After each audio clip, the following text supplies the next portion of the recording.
like the only leverage that you have as a debut author is your readership pre-publication, and you're totally in control of that. Yeah. So lead with that, right? If you have taken the time and effort and energy to build that, then I want to know it. It's very compelling. It will put you to the top of my pile. Like, you don't own your TikTok account. TikTok could say goodbye to you tomorrow, and like lose all of your followers, right? But your email list, if that happens and you have an email list already, you can just email your email list and say, hey, this happened, like I'm over here now, come find me, whatever. And it's so much more fun when you're doing it with other people, and when you're seeing their success and you're feeding off of their energy. And when I was 5, I lived with my mother and father and older brother. At least I could draw, I told myself. It was just me, my cats, and my imagination. Created protective cover, just enough where he could keep his underwear on.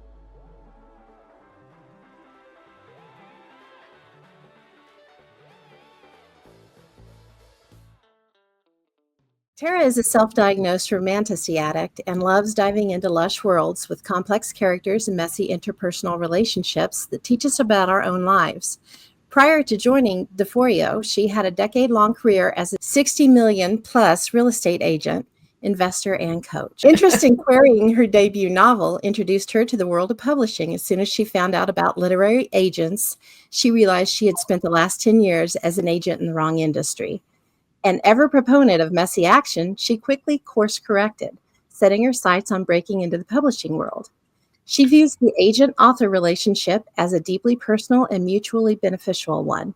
She wants to work with authors that dare to dream of massive success, a fulfilling career, and the willingness to put in the necessary work to get there.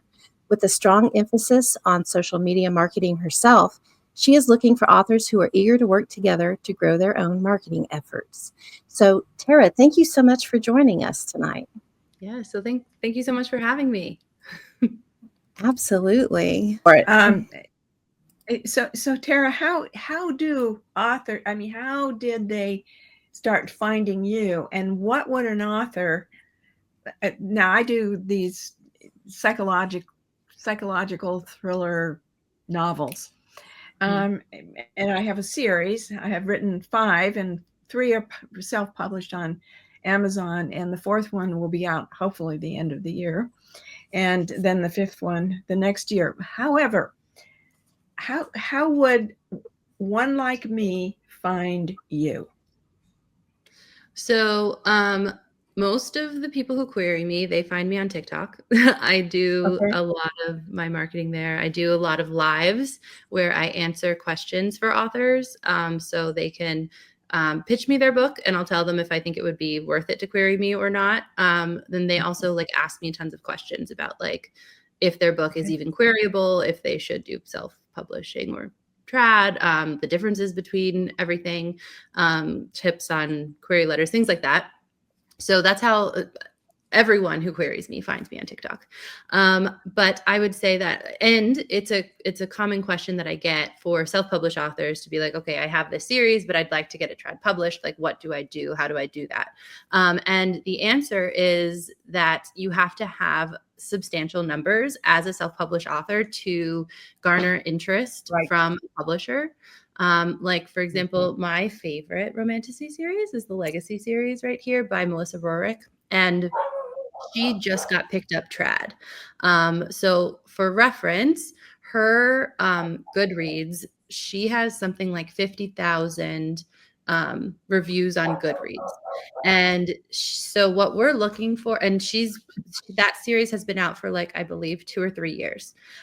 So what we are looking for in terms of like numerical data for it to be something that we would be interested in pitching to publishers is in the last like 6 to 12 months, if you're on KU, like tens of thousands of page reads every month. We want anywhere from 5 to 10,000 downloads, like ebook purchases. And if you're on the longer spectrum of that, so like if it's taking you a full year, we want to be on the higher end of that. So like closer to 10,000, but preferably higher, like the higher, the better. So there just has to be like a lot of numerical data behind and like sales records. So page reads and downloads and physical book sales as well. Okay, well, this might sound like a kind of dumb question, but Was wouldn't it somebody who comes to you who has those kinds of numbers already be pretty successful? And why would they even need to get a publisher? Good question. So let's talk about Melissa here. So she self-published. She has gone, in her own words, I'm in her Patreon, and I asked her the same thing because I was curious, like for an author of her caliber, right? Like Mhm. her financial success as an author, like she has tons of different like special edition deals with different assorted providers. She does tons of like in-person things. She's always like a ticketed author. Like she's like very successful in terms of like a self-published author. Number one, her trad deal, right? When she sold the rights to these 3, soon to be 4 books, she sold that in a major deal, which means she got anywhere from 500,000 to $1 million. That's like the range for a major deal, for them to purchase those rights. And that was just the print and ebook rights. That was not the audiobook rights. She retained the audiobook rights, and she just did another deal selling those to graphic audio for anywhere from 500 to 50,000 to $100,000. So just like those numbers are compelling, right? In addition to that, Very. yeah, in addition to that, she also is now going to get a lot of support from the publisher in terms of like handling books, right? Like she doesn't have to be buying books and like shipping out books all on her own. Like Mhm. they're going to now handle all of that. Yeah. Also, they can get her into places like Target, places like widespread Mhm. Barnes and Noble distribution, like things like that, where it's not impossible to get into those places as an indie author. It's Mhm. much harder and it's much Right. more complicated, but technically anybody who is on Ingram Sparks can be sold into those places. It's just the widespread distribution that is harder to come by. And then like assorted media opportunities, right? Like publishers have relationships with like magazines and like news Right. outlets, like those types of things are going to also be benefits. And then also like networking with other people in the publishing house, other authors, things like that can also help with like reach, Mhm. platform, everything. So when they go with a deal like that, is that the route you would go to be published internationally in different languages as well? Or is that something that someone on their own would be able to easily do?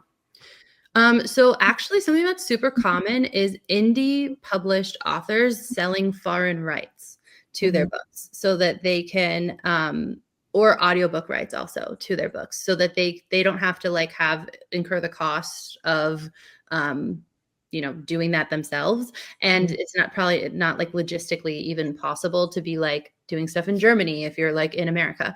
So yeah, a lot of indie published authors sell their foreign rights.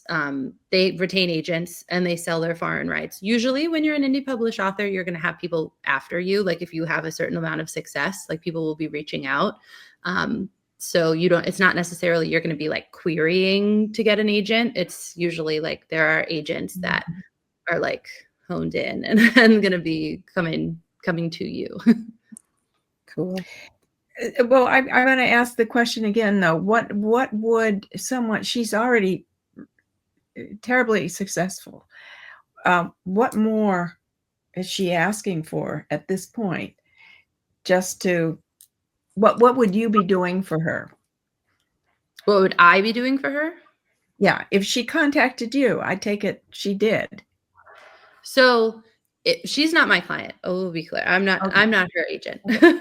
Okay. But what an agent does is an agent is the intermediary. We're gonna be negotiating deals between you and a Right. trad publisher. So Mhm. self-publishing is vastly different than traditional publishing. There are like the contract and all of the different subsidiary rights and like just all of the different possible rights, like ebook rights, audiobooks rights, print Mhm. rights, like all of those different things are negotiable. And you want to have an agent that knows about those things because when you're self-published, you have all of your rights and you don't know like what's customary, Right. right? Like you've never done a trad deal. You don't know what you should be like, do audiobooks generally transfer with the print rights? Do ebook rights generally transfer with the print rights? You don't, like, you wouldn't know that if you're unless you're doing Sure. research or have some sort of additional information. Plus, as a self-published author, or just without an agent, you cannot go directly to a big 5 publishing house. So Right. you could go to like a smaller imprint or something like that, and not need an agent to facilitate. But if you want to be with one of the big 5, you need an agent. Yeah. Now there's a lot of information, overwhelming amount of information for, authors who are doing self-publishing and how to market yourself. But a lot of what we tend to hear is it's close to impossible to get an agent. And you're right, you already have to have incredible numbers to even get the attention of an agent. So what would a writer who's, does not have those numbers and doesn't quite know how to get them, what would you say to them? I would say start a social media account and grow it. Start a TikTok, honestly. Start a TikTok, grow it to 1,000 followers, start an email list, create some sort of freebie that would be interesting to your readers. If you already have a readership, it can be like a bonus chapter or something like that to get them interested, because they already like your work. They know you, like that this is something that they would be interested in. But if you don't have a readership, create something that would be interesting to the type of person who likes the type of books that you write. Okay. Right. So you said that you write thrillers. You could create like a quiz that's like, what would you be like if you were thrust into a thriller situation? Like, would you survive like whatever world or something, and that, like, in order for them to participate in that quiz, they have to give you their email address, and then they're on your email list. So an email list is the only thing that you good can idea. own. Yeah. It's the only thing that you can own. Like, you don't own your TikTok account. TikTok could say goodbye to you tomorrow and like lose all of your followers, right? But your email list, if that happens and you have an email list already, you can just email your email list and say, hey, this happened, like, I'm over here now, come find me, whatever. And you use social media to grow the email list, because the email list is actually the marketing engine. Like, social media helps. TikTok, you can definitely get people to just like go directly to KU and like, read your book from TikTok. That's definitely a good strategy. But once they read your book, if you don't have an email list, which, by the way, if you're self-published, at the end of your book, you should also have some sort of freebie that they can download to join your email list. But if you don't have that, right, then you have no idea who this person is who's read your book. Amazon has information. You don't. So you want to try and get as in control as you possibly can of your readership and start like building up a community, building up a brand. Once you have readers, it's also really important to make them feel like they're seen, like they are spoken to, like their opinions matter. Melissa, again, she has a whole Patreon where she will share behind the scenes stuff. She'll get like people's opinions on, like, sometimes she'll do polls for like, name this character, like which name do you like best, and like, here's a line from what I wrote. Like, so you just have this like connection with her. So doing as much of that as possible is good. Okay. That's some really, really, good information. I'm a writer as well. I'm a self-published writer, LGBTQ, romance, suspense thriller, mostly romance. And when I first started doing this, I was targeting, a mature audience, but I was telling these guys that actually 16 to 35 has been buying my books, like at Pride events. And, that's like that's my target group, 16 to 35. What would you, and I'm collecting an email list. I think that's great. I've tried TikTok, and I've tried again, but TikTok, it's so hard, TikTok for me, but email list, that's great, because I'm going to launch my book for September, and I have an email list that I've gathered for the last 6 months, and I'm going to send out a mass email and then let everybody know that that's coming out. This is the bookstore that I'm going to be at. What would be your advice? I remember when I first started out querying, I queried 400 agents. I probably had about 20 responses.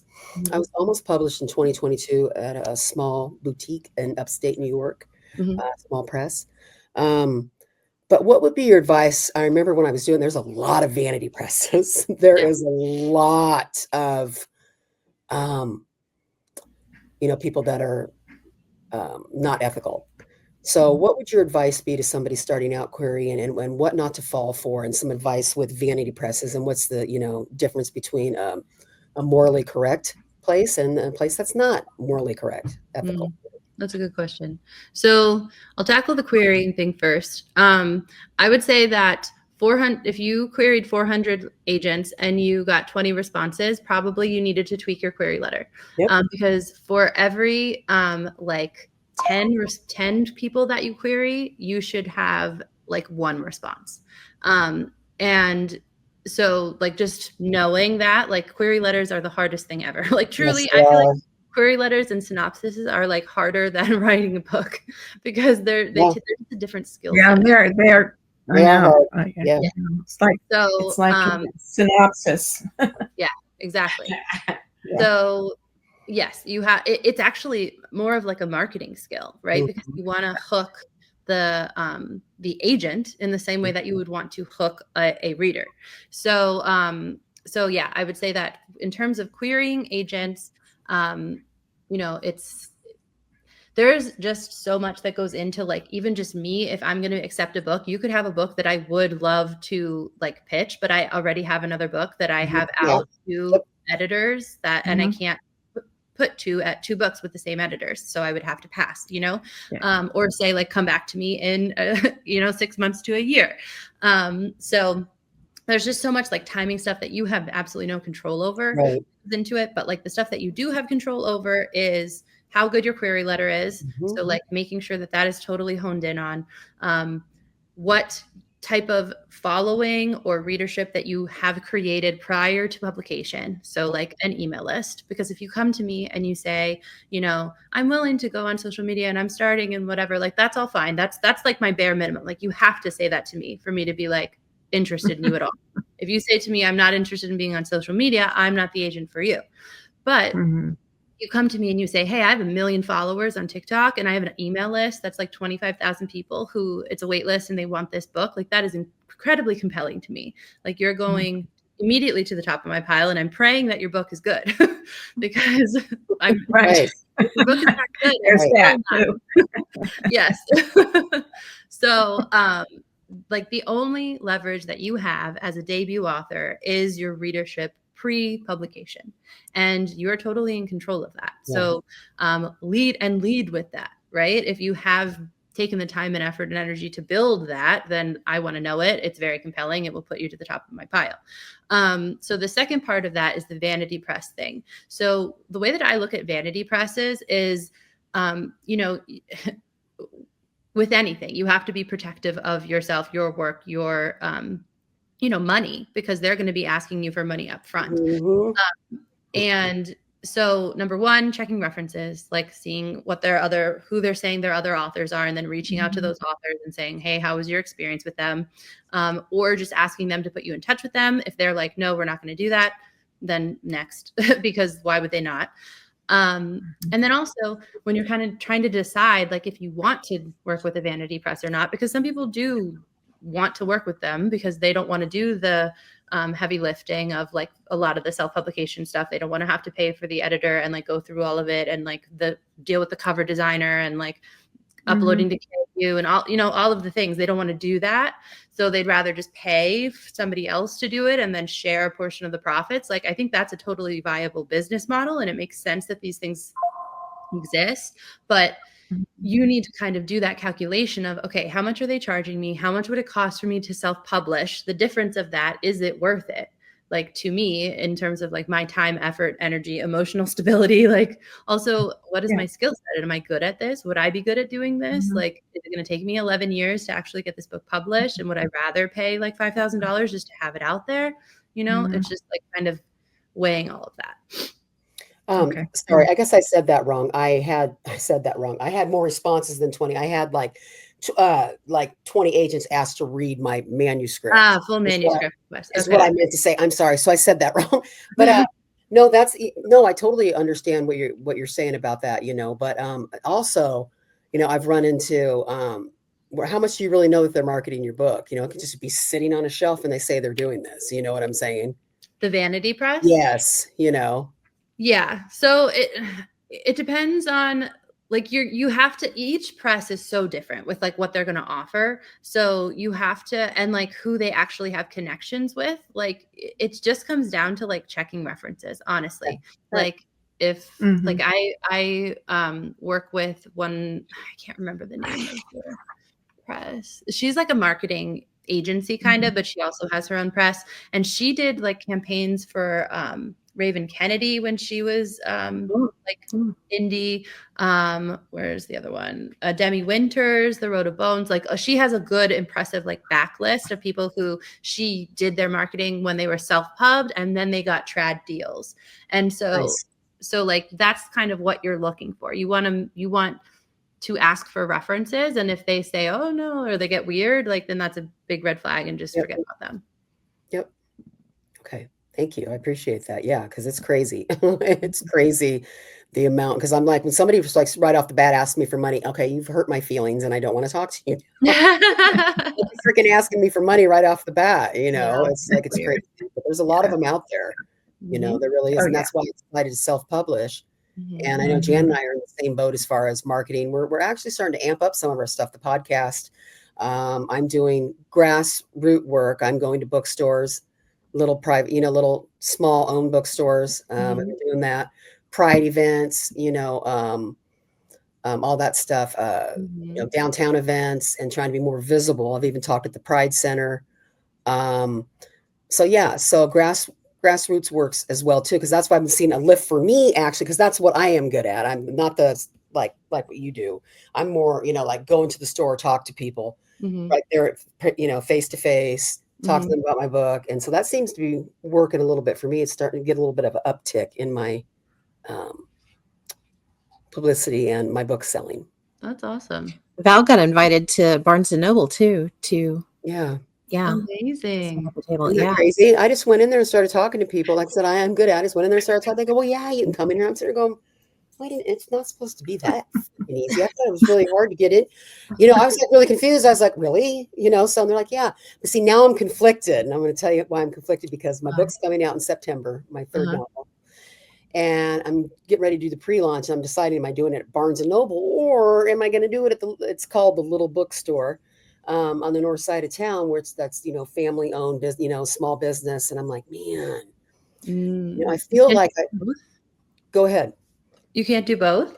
I guess I could, but isn't it kind of like, I know that sometimes, I can do both, but sometimes I've noticed like small businesses get really upset when you do the bigger chains like Amazon and like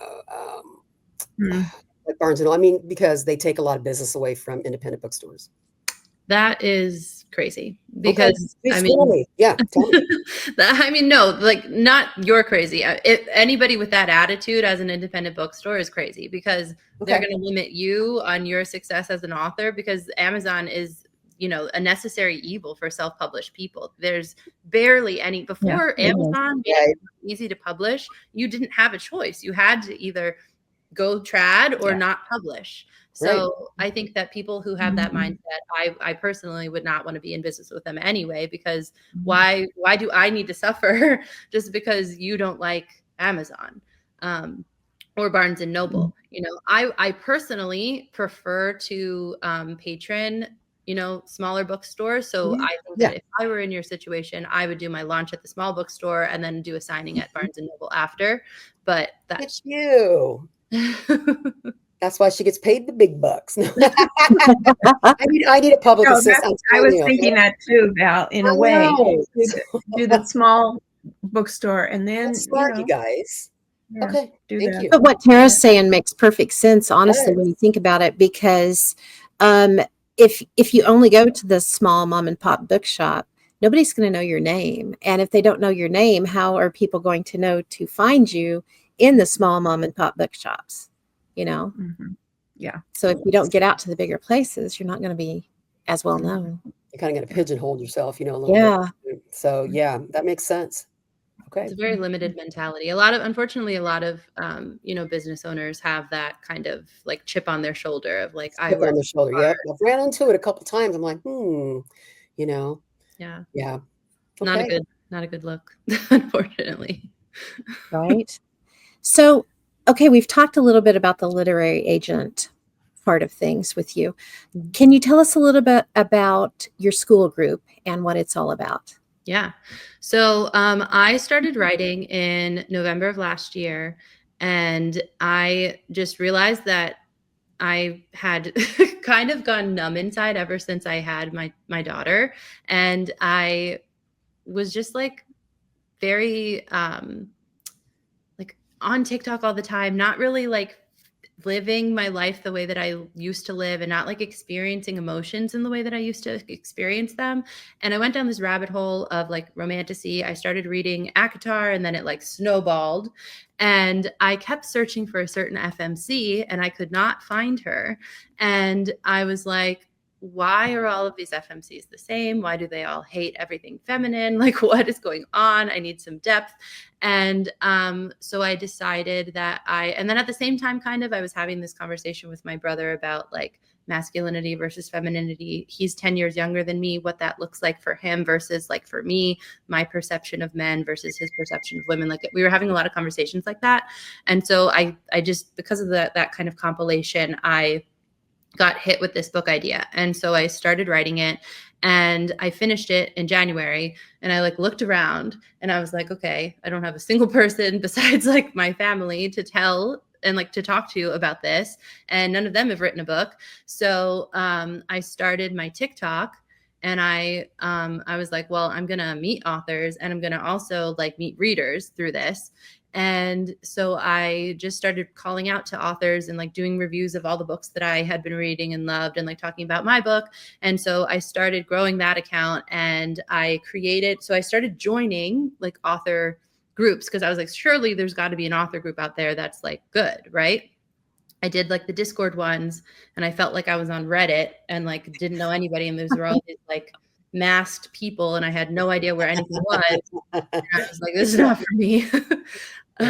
So then I did Facebook and I was like, okay, this is better. Like we have like a cute little keyboard relationship, but I'm like, I want to like know people. Like I want to have a relationship, be able to like, and like typing is very different than like speaking. So I'm like, okay. And I was getting to know people on TikTok. So I started doing TikTok lives, but it was just like me and then like them like typing to me. So I'm like, okay, where are like the live things? There's like nothing around me. I went to a writer's conference and everyone was writing like nonfiction because I'm in DC. And so I was like, okay, I'm going to have to make this group because it doesn't exist apparently. And I have a background in like real estate and I turned into a coach because I think I should have been a teacher, but teachers just do not unfortunately make enough money. So I was like, I got to find a way to like teach and help people that like I can make way more money. And so that led me to coaching. And I had used the school platform before for some of my coaching stuff that I had done. And I really liked it because it's like a Facebook group because you have like the chat, but it's also like a classroom. There's like a classroom area where you can put like courses and resources and things like that. Plus there's a calendar where you can do all your live events. And it's just way more like easily navigable than I would say Facebook is even. And like, it's much more business focused because like on Facebook, constantly, if you get too many comments, they're like censoring your Facebook group. They're like doing weird stuff, not allowing you into it. And school is very much like, this is a business. This is your group. You have access to these people. I used it as an email list building source. So all of 650 people that are in this group right now, they had to give me their emails to come in. I can like easily access their emails and, school makes it very easy for me to send out blasts to them and they'll like, I don't even have to put them on my email list to do this. School just directly will email them. So I started that and, one person joined and I invited some people that I like had connected with on TikTok and they came in and, then it just started like growing and growing. And now we're basically on Zoom like every single day with one another. And the growth that like I've seen in myself as a writer, like I have white room syndrome. I hate description. I do not want to read it. I do not want to write it. I don't care where people are. I don't care what it looks like. I just want to know what they're feeling and like how they're being impacted. Like that's all I care about. So I've had to learn not everyone is that way. And you do describe, especially in a fantasy world, what things look like.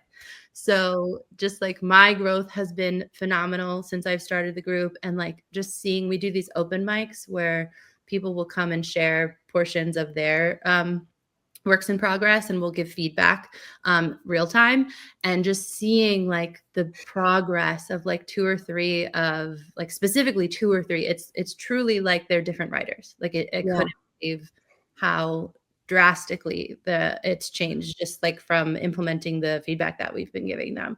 So this is like my passion product. I love it so much. And it's also like a part of my business because I will be marketing my book to them when the time comes. So Sure. When we started out, it was, you know, we were being so polite to each other, and it was like, oh yeah, this is wonderful. Oh, well, you might, you know, we'd ask for critique, and oh, well, you might, you know, kind of think about that. If you think, you know, if you feel like it, you might try this. And now we're like, oh yeah, that's crap. You need to fix that. You know, we've gone beyond that point now to where it's so much easier. Yeah. Yeah. Once you get to know people, you know, closely, you know, you become, you know, totally familiar with each other. You can say anything, but not in the beginning. That is true. Strangers, especially on the internet. Yeah. So how does one find your group on TikTok? How do if I want to look at what you're doing? Yeah. So my handle is at Tara Kimberly Books. So if you just type Tara Kimberly Books into TikTok, it'll bring you to my page. And then you can click the link in my bio. And I have a bunch of different like freebies for authors, but one of them is it says lonely author. If you click on that, it'll bring you to the school group. So you can. Okay. Oh my gosh. And Pam, you're part of the school group? I am. Yeah. I actually found Tara through one of her posts and thought it sounded cool. You know, I'd go check it out. Joined in, and I have not looked back. It's been so helpful. And we always laugh because, you know, my writing's a lot different because a lot of the writers in there are romantasy writers, or, you know, they're romance writers. And then you guys know what I write. It's completely different. And so the first time I was like, man, I don't know if I want to share this. Tara's like, oh, it's fine. Just, you know, we won't, no judgment, you know. And I was like, okay, you're going to judge me off the first line. But no, we won't. And then she, you know, looks at it. She says, oh my God, I just read your first line. We're like, yeah, I know. We love it so much. Everyone is like feral for Pam stuff. We're like, where is the next chapter, Pam?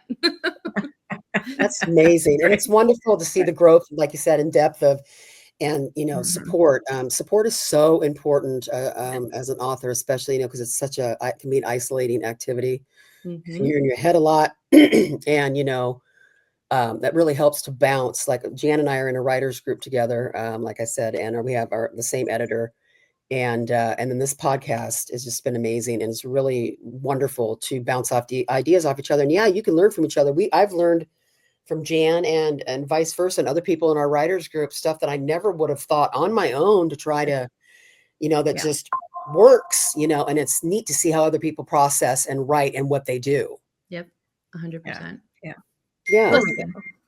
Plus like the accountability aspect of it. That's why we're going to incorporate in the challenge too, because like it's one thing to know that you should be doing all of these things, but it's another to like be told, okay, this is exactly how you're going to do it, and you're going to tell us when you're done, and you can win these prizes, and like also we're going to do it together. Like we broke out, and we have like a smaller writing group that's going to be a paid group now, because it's just I pay money for the group. So to like, and we use our like Zoom, we use like a paid Zoom service, and like we use we record all of our open mics so that we can have them for our social media, and like there's a cost associated with that.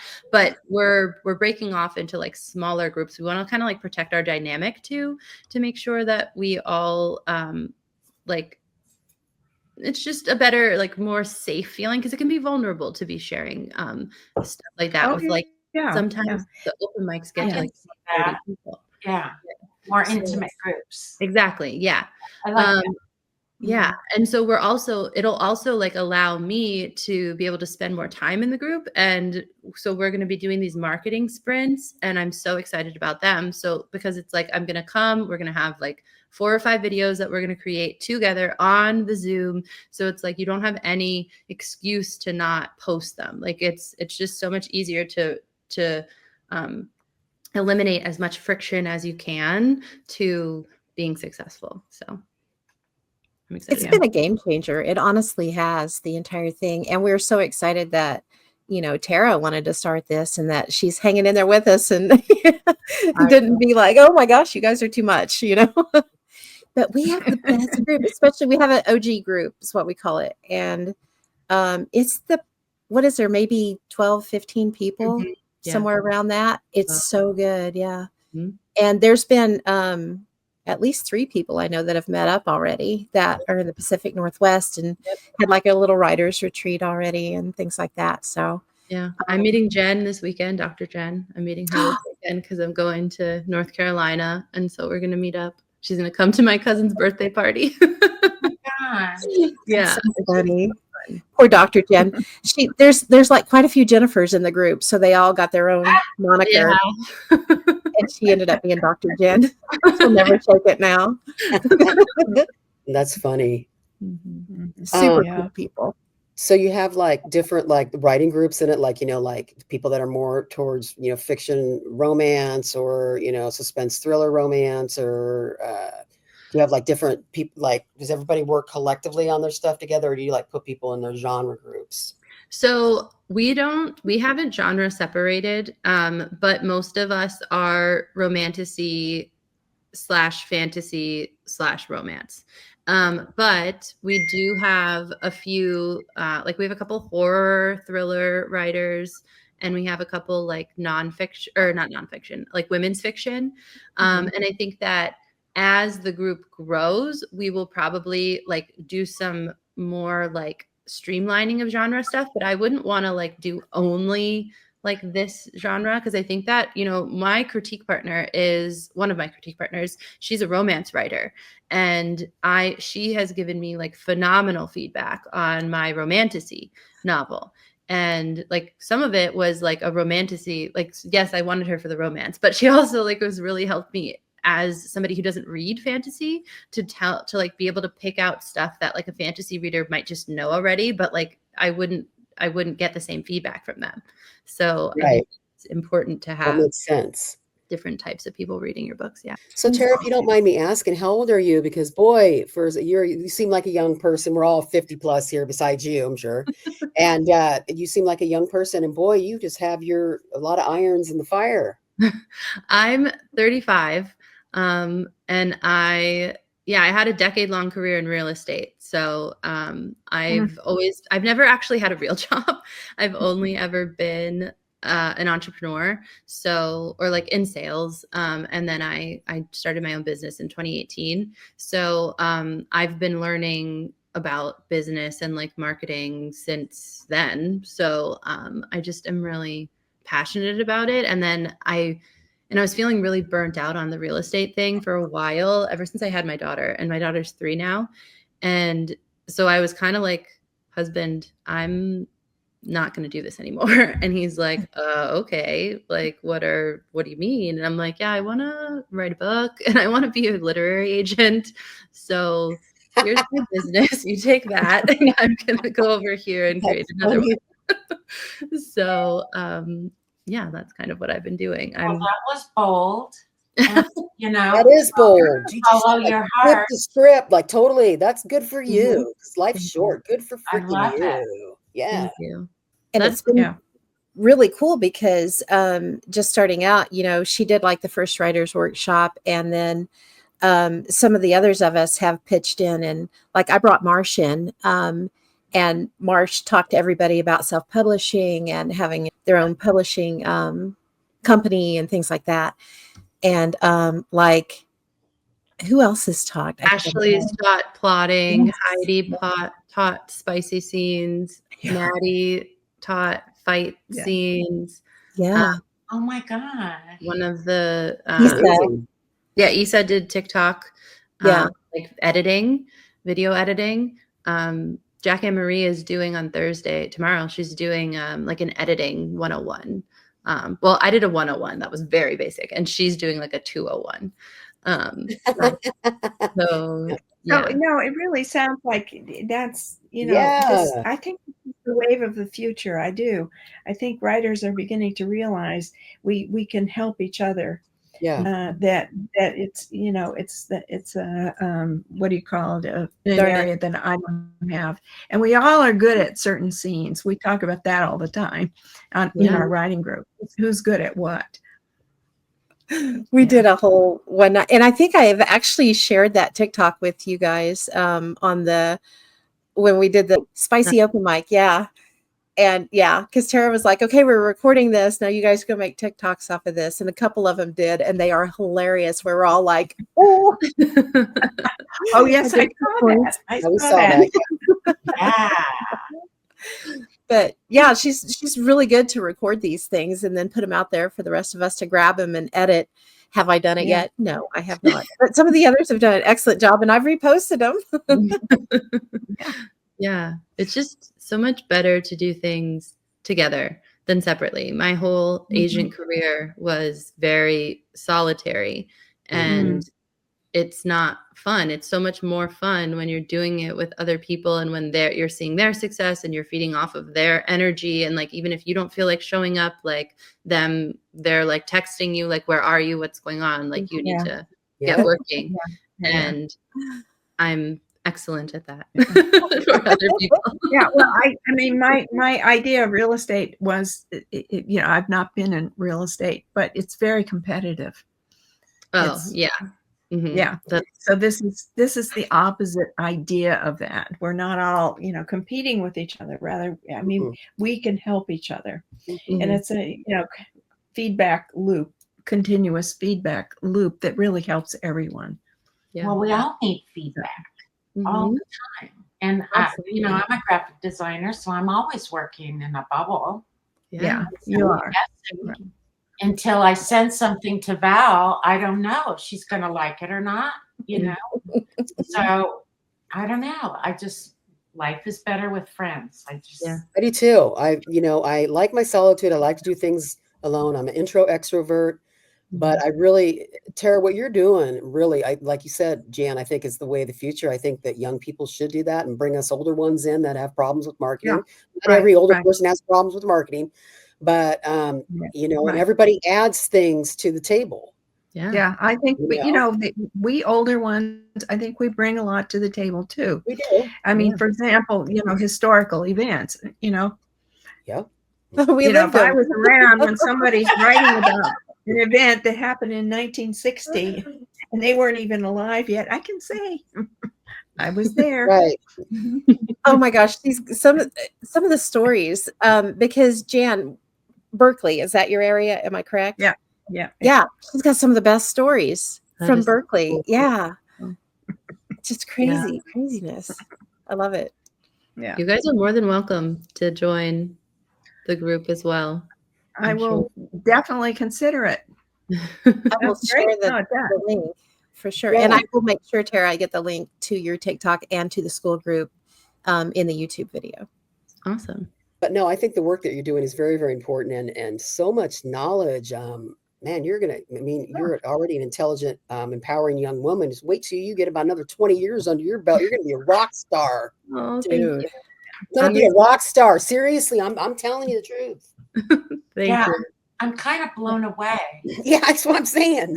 I mean, really, you have, I mean, you did it. Well, you were vulnerable. Come on, who gets on TikTok and cries because nobody's reading their book, and you pull at the heartstrings. So I get it. That works. And I love, I have a marketing background.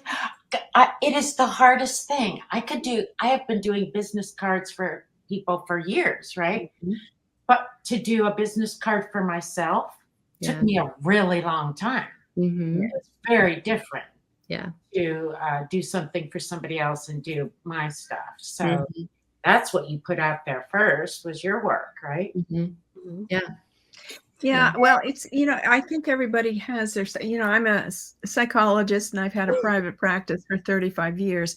And, one of the things that we're very private. We don't share a lot of ourselves personally. So putting yourself out there publicly for me is, oh my God, who's going to see this? All my clients are going to see, the truth, et cetera, et cetera. So you have to, there are hurdles. You have to get over, personal hurdles. Yeah. And everybody has them. Yeah. But I do think you younger generation are much more used to this than we are. Yeah, we are. Yeah, My for sure. generation. I'm the oldest here, so I can say that we're just not used to it. And private. You're supposed to be private, and you're supposed to not, put yourself out there. That's gauche, which is no longer true. That's And you what have to worry about to do. what everyone else is thinking of you. Yeah, yeah. No, I don't give a shit Keep up anymore. appearances, things like Yeah. that. Yeah, it's so nice to see that not be such an issue like it used to be. It is. Mhm. Yeah. It's refreshing for sure. And I think with younger people too, that sorry, real quick, I just wanted to add, younger people Go too, ahead. just are very, they're very welcoming. They're very welcoming. I've noticed is that like people in like my age and older can be like really a-holes. I mean, seriously, but the younger community is very, very welcoming. Mhm. And that's a really beautiful thing to see. Sorry, Pam, go ahead. No, you're good. I just want to make sure that we get out there. We've talked about being a literary agent. We've talked about the school group. Tell us a little bit about the book that you're writing. Okay, so its working title is The Unbinding. It is set in a world where men are bound, so they don't have full access to their physical strength and they don't have any access to magic. And it follows Callista Noctis. She's the main character. It's really her journey, and she is a princess, and she has lost the ability to feel positive emotions. And so she is willing to do anything to get that back. And she's like kind of become a thrill seeker, and she goes and does all these dangerous things. And we meet her when she's out on the Unbinding, which is one night a year where the men are physically unbound. So they have access to their full strength, and they have a small bit of access to magic. So it's kind of a dangerous night for women, and most women are not there. And she is, and she meets this soldier who kind of like awakens something inside of her. And so she wants to figure out, she wants to explore that more. And so she inscripts him into her Queen's Guard and tries to get close to him. And he's like, no. So it's kind of their love story and her like coming of like her emotional journey. So yeah. And it's amazing from when I met you and first heard, I mean, it was excellent. The first bit that you read to us, we were all just like, wow, that this is going to be a bestseller, basically. Oh, but to see where you took it from there to where it is now, the growth is incredible.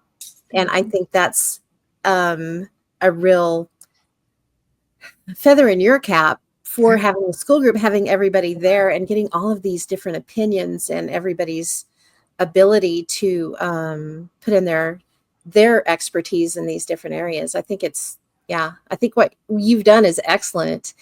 And I think it's going to help us all. And it's fun to see how far it's making different novels come already. Yeah, it's wild. It's my favorite. It is. Yeah. I love it so much. That's funny that, I mean, I'm not a big fantasy reader. But just you talking about that, I was like, I probably would read that. I probably would. Yeah, Seriously, I would I'm not a too. fantasy, and I'm not a fantasy reader. I'm really not.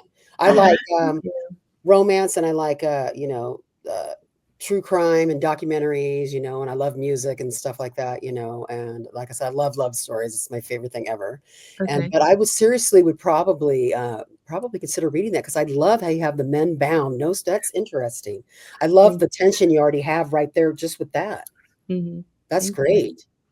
Thank you so much. Love Calista. She's like, totally in power too. It's great. She's definitely in charge. Yes. Callie is. So I told you I was reading all these books and I was like, what is wrong with these women? Like, why are we so like just not confident and we hate everything feminine? That's the only way we can show strength. And it's just, it was like irking me. And like inside of their minds, they're just like, we're not having deep thoughts. We're not having we're not thinking things through. We're just like being very impulsive and like doing these weird things that I just cannot at all relate to. And I wanted to show that women can be feminine and powerful and strong. Absolutely. So well, that I think that's important. Over the years, I've worked with so many younger women who don't want to be powerful because they're afraid, that men, the guy, the husband or boyfriend won't like it. I've come across that so much, and feel sort of resentful of the women's movement. And I keep trying to say, look, it wasn't, the message wasn't about throwing all the feminine out the window, because the women in the 20s and 30s and 40s who had a lot of power, these are powerful women, and they use their feminine wiles.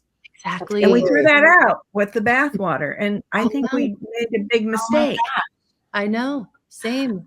It's like we've demonized the women's sexuality, because whenever you see a very highly sexualized woman, she's usually evil. Like if you think about it, like that she's usually evil. Right. And I think that that's wild. And I think it's intentional, because it is something very powerful that women have over men. And we've been told it's ugly, it's evil, it's gross to use this.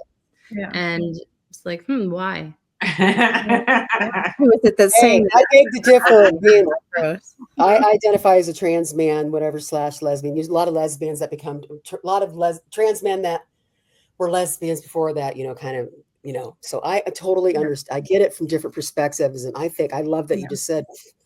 I think that's wonderful when a woman's in her power and is confident and still feminine and beautiful and all that. I think that it's very, very attractive. And I think that men get threatened by that very much so when a woman is confident. And so I love that you're pushing the envelope on that. You go with the young women, in your age group and stuff. You go, keep being powerful and keep being feminine and keep pushing that envelope, because they just need to get over it. Yeah. And there's just so much internalized misogyny too, that I kind of like Callie is very much like an MMC in terms of like her mentality. She's very like sarcastic. She's very funny. She's very strong. She's kind of mean. Like she's like just like she's like an MMC, which I was kind of curious. I am still curious how people are going to take her, because it's hard for people to stomach strong, capable, confident women. Sometimes they feel icky about it. So I'm curious how she's going to land. Oh, wow. Well, I think more power to you. I've been married for a million years. I got married when I was 21. I'm still married to him. But when young women say, "Oh, well, what should I say to him?" Just tell him to shut up. I can't say that. Yes, you can. Yes, you can. Shut up. Okay. Seriously, though. I think it's kind of interesting also, like I told you, my brother is 10 years younger than I am. So I would say my generation is still like, it's difficult to speak up and like have that strength and that confidence. And I think that his generation is kind of like, we've gone too far almost, where it's like, why do we need a man? Like, we don't need a man. We don't I need. agree with you. I have a 22-year-old son, and I have a 22-year-old son, and not biologically, I'm just saying I raised him, but yes, I've seen that shift where now it's like if a guy shows feminine, whatever you consider feminine feelings or whatever, then they're a sissy or this and that, and then they're not supposed to be sensitive, but they're not supposed to be really masculine. They're not supposed to be. You lose your sense of identity and who you are. It's like everything I do is wrong. Yep. Yeah. So I see that with the younger guys. Yes, a lot. Actually. I do too. I do too. That's why. So my first book is set in the queendom, right, where all the men are bound. The second book is set in the kingdom, which is the opposite. The women aren't bound, but it's like our normal world. So they're oppressed and, without having to be bound. And so she's going to go to this kingdom and she's going to be like she doesn't know a bunch of words that like are, derogatory towards women. And like, she's very powerful and big and like, she loves that. And so like, people are going to be making fun of her for being big. And she's going to be just like, what is happening? Like, are you okay? Like, like it's going to be so fun to write her in that environment. I cannot wait. I can't wait for that. That's super exciting. Yeah, that sounds really good. Too fun. Yeah. So as we're wrapping up, what do you foresee yourself doing here in the next 6 months? What are your goals? Keep doing your literary agent stuff, your school group, your daughter, of course. Where do you see yourself in the next 6 months? So next 6 months, so this book that I'm writing, I'm going to be self-publishing because there's a myriad of reasons that a trad publisher would not want to pick it up. And I would not. I'm too close to this story to be able to give up the type of control that I would have to give up as a debut novelist. So I want to be published like spring. So I guess not 6 months, but like right after. So I'll be like in my launch period. I'll be launching my debut. And then I have a couple authors that are about to go on submission. So I'd really love for one of them or all of them to get picked up by publishers. So that would be wonderful. Great. One of them I can think of for sure. I know she's going to get picked up. I just know it. I know. Knock on wood. Yes, for sure.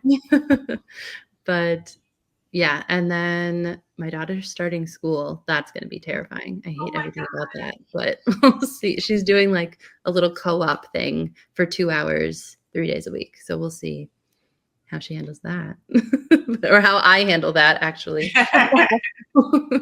Yeah. So, It's always hard. And they act like they don't like it, but they do. I know she needs it. Like she needs to be around children. She's so social and all she socializes with is like like adults and then like her little play dates that she has. They need the other little ones. And like they need like time alone, I think, like with not alone obviously, but like not just me coming to fix their problems, She's gonna walk there like she owns the place, being around all adults. She's gonna be like Callie. She'll be like, excuse me, what is happening here? You're not supposed to do it like that. Yes, that is absolutely her. So can't wait for that. I love that for her. She's gonna do fantastic. She's got the biggest personality. She is so funny. I didn't think like a 3-year-old could have a personality. Oh, she does. Oh, but they do. Oh my God. Yeah, they do. It's wild. And it's so fun. I know. I love what you said about accountability. You can, these are all the options you have, but you got to do it. Exactly. It's like I've started walking my dog first thing in the morning. It changes everything. Yes. The dog is better. My day is better. But it is a big discipline to do that, no matter the weather. Yeah. Yep. So I'm getting out there. So many people don't realize, like they live without intentionality, and like all of us fall into it eventually. But I think, but when you like really, like you just said, walking your dog in the morning, it doesn't sound like a life-changing thing. It doesn't sound like something crazy, but it really is. And having to do that every single day, like the consistency part is so just challenging, and so people fall into these things of like living the same life like over and over again, and then they're sets the tone for your day, Karen. Now see me, I'm all over the place. I don't know how I made it in the military, but I'm all over the place. I'm so disorganized, it's not even freaking funny. But anyway, that's another time, another story. You get it done. Yeah, Anyway, you get it done. I do. Organized chaos. Numbers to prove it. She's got numbers. I got numbers. You do this. Numbers. You do this. I love it. Okay. Well, Tara, we appreciate you being here so much today. Thank you so much for hanging out with us. It's been a really excellent episode, and we look forward to talking to you again. Thank you. Thanks for having me, guys. This was so fun. Absolutely. It was wonderful to meet you. Nice to meet you guys Nice too. to meet you.